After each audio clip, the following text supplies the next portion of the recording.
Hai, Assalamualaikum. Kali ini kita akan menerangkan mengenai water quality test kit. Okay. Seperti yang anda lihat sekarang, kita ada beberapa unit untuk cek parameter air. Seperti yang pertama ini adalah alkalinity test kit, yang mana kita nak ukur tahap alkalinity air daripada brand Hana Instrument. Yang kedua adalah ini adalah ammonia test kit. Kita boleh cek parameter untuk ammonia, tahap acidic air. Dan yang ini paling perlu ada bagi semua peternak aquaculture lah, iaitu pH meter. Yang mana di sini kita ada pH dalam juga temperature untuk air. Dual mode sekali akan appear di sini. Okay, ini adalah merupakan antara contoh-contoh basic untuk kita cek parameter dan kualiti di dalam air, dan juga untuk memastikan kita punya ternakan berada dalam kondisi yang sangat-sangat baik. Hai, Assalamualaikum.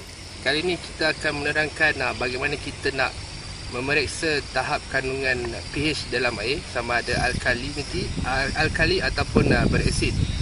Okay, ini merupakan pH meter keluaran Hana Instrument, yang mana di sini kita boleh lihat ini adalah value untuk pH air, dan ini adalah suhu di dalam air.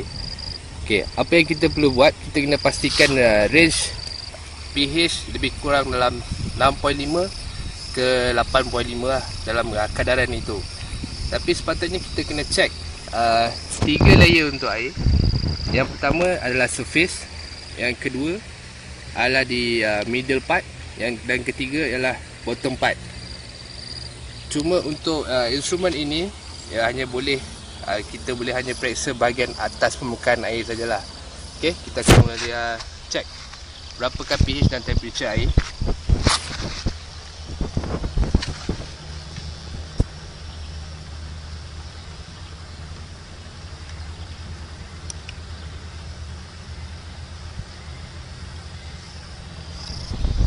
Okey, seperti yang anda dapat lihat, pH air ini lebih kurang 8 pH. Maksudnya air dalam keadaan kondisi yang baik. Maksudnya ia tidak berasid dan ia tidak beralkalinity sangat. Untuk pengetahuan, semalam hujan agak lebat dan ia akan efek kandungan pH dalam air. Mungkin sebab ini pH menjadi 8. Hujan lagi lebat, lagi akan berasid. So maksudnya keadaan air dalam kolam ini okey. Seperti yang anda ketahui, ammonia tidak bagus untuk peternakan aquaculture, di mana ia berasid. Ammonia ni terhasil daripada bahan buangan ternakan, makanan berlebihan, perebutan haiwan dan lain-lain lah. Okay, bagaimana kita nak mengetahui tahap kandungan ammonia dalam air? Okay. Sekarang ni kita ada test equipment, dia panggil ammonia test kit. Langkah pertama, dapatkan sampel air lebih kurang 10 ml. Okay. Apa yang kita lakukan sekarang, cara-cara penggunaan test kit ini daripada Hana Instrument. Lepaskan 2 titik. Lepaskan 2 titik ammonia region 1. Okey. Kita goncang. Selepas itu kita letak Nestle. Letakkan Nestle 8 titik di dalam sampel air tadi.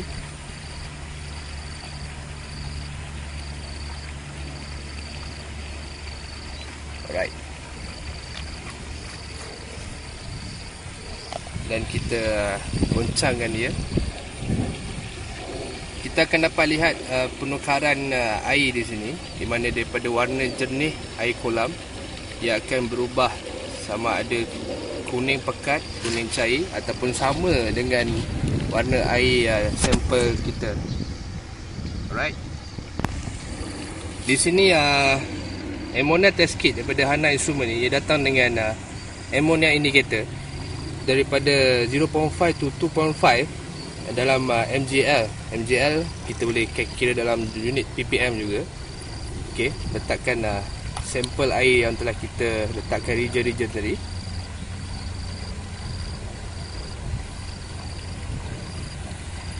Okey, kita tutup. Okey, kita biarkan sampel air ni selama 5 minit.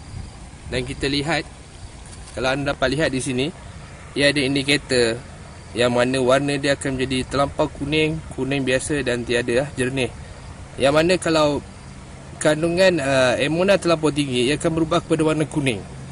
Yang mana kandungan kita, air dalam kolam ini tidak bagus, dan kita perlu lakukan sesuatu untuk menghilangkan amonia. Okay, yang kita dapat lihat, warna air ini, contoh sesuai 5 minit, warna dia bawah daripada 0.5, kerana kandungan ppm atau mgl untuk amonia mesti bawah daripada 0.05 ataupun 0.03. Okay? Daripada test yang kita lakukan ini, dapat dibuktikan yang kandungan amonia di dalam kolam ini tidak tinggi. Kesimpulan dia, air ini okey dan tiada pencemaran.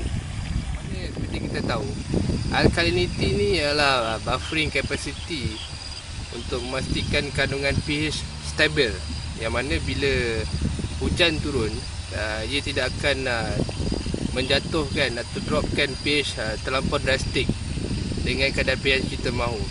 Okay. Buffering capacity ni penting supaya pH kita stabil dan tidak mengganggu kita punya ternakan dalam air. Okay, seperti yang dapat kita lihat sekarang, ini adalah alkalinity test kit brand daripada Hana Instrument. Okey.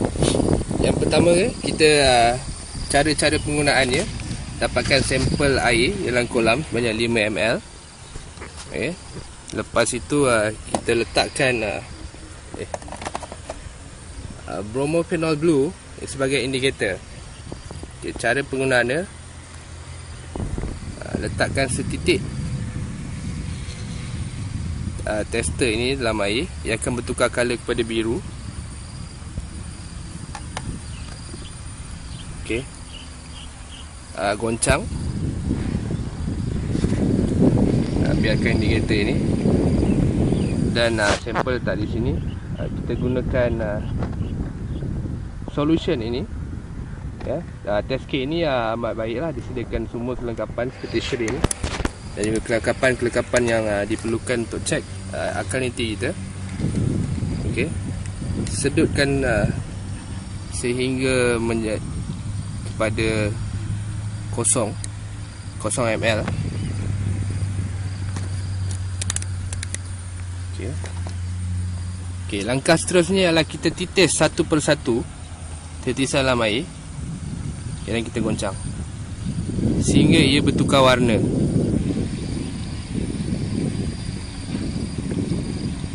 Okay, anda dapat lihat dia dah mula bertukar.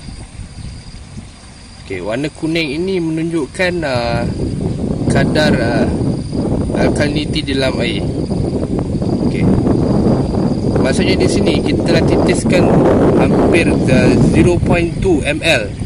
Okay, 0.2 darabkan dengan 300, maksudnya kita akan mendapat 60 ppm, yang mana sepatutnya kadar alkalinity dalam air adalah lingkungan 80 ke 300 ppm yang adalah paling sesuai. Okay, daripada test yang kita dapati hanya 60 ppm. Okay, ia lebih rendah daripada spek yang kita mahu. Jadi maksudnya kita perlu menambahkan lagi kapur sejuk ke dalam air supaya kadar alkalinity tinggi. Dan ia akan membantu stabilizekan kita punya kadar pH dan juga membantu untuk proses penukaran kulit udang dan juga proses salinan kulit udang baru sebagai bantuan kepada udang semasa musim penukaran kulit.